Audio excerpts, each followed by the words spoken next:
अभी आगाज है तेरा, बहुत कुछ सीखना है, कमर कसनी अभी बाकी है मुट्ठी। हमने पढ़े थे त्रिकोणमिति के कुछ फार्मूले और कुछ क्वेश्चन उस पर किए थे, तो हम लोग कुछ आगे और क्वेश्चन इस पर करते हैं। ठीक, तो क्वेश्चन दिया है, क्वेश्चन नंबर फर्स्ट एक्सरसाइज का, साइन ए बराबर 12/13। ठीक, तो पूछ रहा कॉस ए का मान ज्ञात कीजिए। क्या ज्ञात कीजिए? कॉस ए का मान, कॉस ए का मान ज्ञात करना है, फाइंड करना है। ठीक, तो यार तो साइन ए होता है, साइन ए होता क्या, हमने ट्रिक भी बताया था, लाल बटे कक्का से, लाल बटे कक्का से। ठीक, तो साइन क्या होता है? लंब बटे कर्ण। वो डायरेक्ट याद रखो, लेकिन अगर भूल जाओ तो मान लो ट्रिक से। ठीक, तो लंब यानी क्या हुआ है, ये हमने लिखा साइन ए बराबर 12/13। ये ऊपर वाला क्या हुआ? लंब। ये क्या हुआ? कर्ण। यानी लंब क्या हुआ? ये लंब क्या हुआ तुम्हारा? 12, कर्ण हुआ 13। ठीक, तो हम बनाते हैं वो त्रिभुज। ठीक, इसमें लंब क्या हुआ है? 12, कर्ण हुआ 13। हमको चाहिए आधार, क्योंकि कॉस के लिए क्या चाहिए? आधार। आधार बटे कर्ण चाहिए, ये हमको आधार चाहिए। तो क्या लगाएंगे? पाइथागोरस प्रमेय लगाएंगे। क्या लगाएंगे? पाइथागोरस प्रमेय लगाएंगे। ठीक, तो पाइथागोरस प्रमेय क्या है? कर्ण स्क्वायर बराबर क्या होता है? आधार स्क्वायर प्लस लंब स्क्वायर। तो आधार कितना दिया है? दिया ही नहीं, आधार ही निकालना है। तो लंब को उधर ले जाएंगे। ठीक, और तो इधर क्या लिखेंगे हम लोग? आधार स्क्वायर बराबर कर्ण स्क्वायर। अब देखो ये ऐसे समझो, यहाँ पर थोड़ा सा नीचे लेवल पर आकर हम लोग समझते हैं।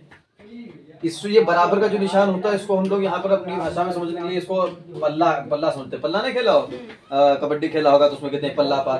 तो जो इधर वाले हैं ये अपने में प्लस के हैं, इधर वाले अपने में प्लस के हैं। जो भी अपनी पल्ला बदल के दूसरे की पल्ला में जाएगा वो किसका होगा? माइनस का। वो चिन्ह बदलेगा, जरूरी नहीं कि माइनस का होगा। अगर इधर माइनस का उधर जाएगा तो प्लस का। अपना निशान बदलेगा जब एक इधर वाला उधर जाएगा उनकी पल्ला में, इधर वाला इधर की पल्ला में जाएगा।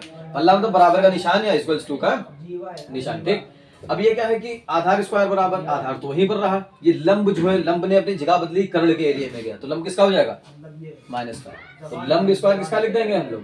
माइनस का। इतनी बात समझ में आई? नहीं समझ में आई? यही मेन बात है, यहाँ पर मिस्टेक होती है, तो उसकी वजह से अक्सर क्वेश्चन गलत होते हैं। ठीक, तो हम लोग क्या करेंगे?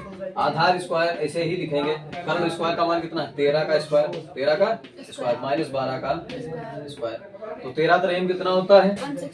139, 169। ठीक, माइनस 12 पर 144, 144। ठीक, तो ए स्क्वायर बराबर, तो ये कितना आएगा? 9 से 4 गया 5, 6 से 4 गया 2। ठीक, 1 से 1 गया कुछ नहीं। तो ए स्क्वायर बराबर आया 25। तो हम जानते हैं कि ए स्क्वायर बराबर 25, यानी ए बराबर कितना होगा? रूट 25 आएगा। ठीक, रूट 25 आएगा। रूट 25 को हम क्या लिख सकते हैं? 5 इंटू 5, 5 इंटू 5 लिख सकते हैं। थोड़ा हम लोग अभी शुरू में नीचे लेवल से आएंगे, बाद में मेंटली करेंगे। ठीक, 5 का स्क्वायर क्या आएगा? 5 का स्क्वायर, स्क्वायर रूट कट जाते हैं क्योंकि आधी पावर है, डबल पावर हमने बताया था पिछले लेक्चर में। तो ये क्या आएगा? 5 निकल के आएगा। तो ए बराबर की वैल्यू कितनी आई? 5, यानी आधार कितना निकल के आया? ये 5 निकल के आया। अब हम क्या लिख सकते हैं? कॉस थीटा का मान, कॉस थीटा या कॉस ए का मान। कॉस ए बराबर क्या होगा? आधार बटे कर्ण। आधार कितना? 5, कर्ण कितना? 13। आधार कितना?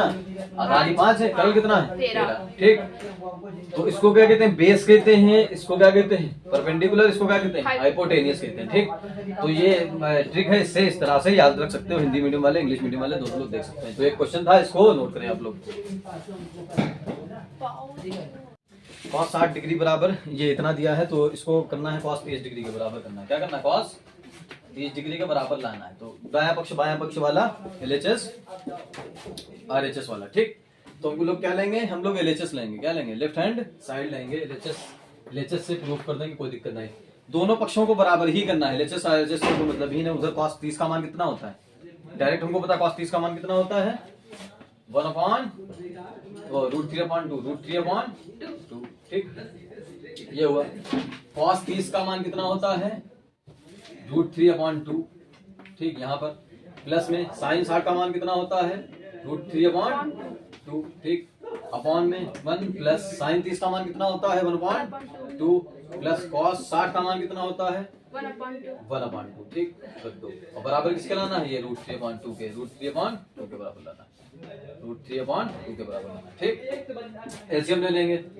2 कितना हुआ? ये नीचे एक बार लिखा हमने 2 और ऊपर लिख दिया 2√3 हुआ। ऊपर क्या है? 2√3 3 आया, एक रूट थ्री जुड़ गया, 2√3 आया अपॉन में 2 सब नीचे अपॉन में आया 1 प्लस, ठीक। ये नीचे सेम है तो एक बार लिख देंगे हम लोग 2, ऊपर 1 प्लस 1 कितना हो जाएगा 2, ठीक, 2/2।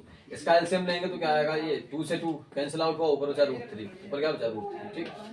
यहाँ 2 1 जा 2, ये 2, ठीक, प्लस 2 अपॉन में 2 सबसे नीचे 2, ठीक। तो ये आएगा √3 सबसे नीचे वाला सबसे ऊपर, ये 2 + 2 4, तो 4, 2 1 जा 2, 2 2 जा 4 कट जाएगा। तो ये क्या कितना बचेगा, यहाँ पर हम लोग लिखते हैं इसको, तो ये बचेगा √3/2, √3 अपॉन में 2, यही इसका आंसर आया, ठीक। ये हमने देखा था कि cos 30 का मान होता भी कितना है, √3/2 होता है। तो LHS बराबर RHS हम लोग लिख सकते हैं, LHS बराबर RHS। तो इस पर हमने क्वेश्चन कर लिए 2-4 क्वेश्चन, बाकी जिसको क्वेश्चन पूछना है वो पूछ सकता है, ठीक।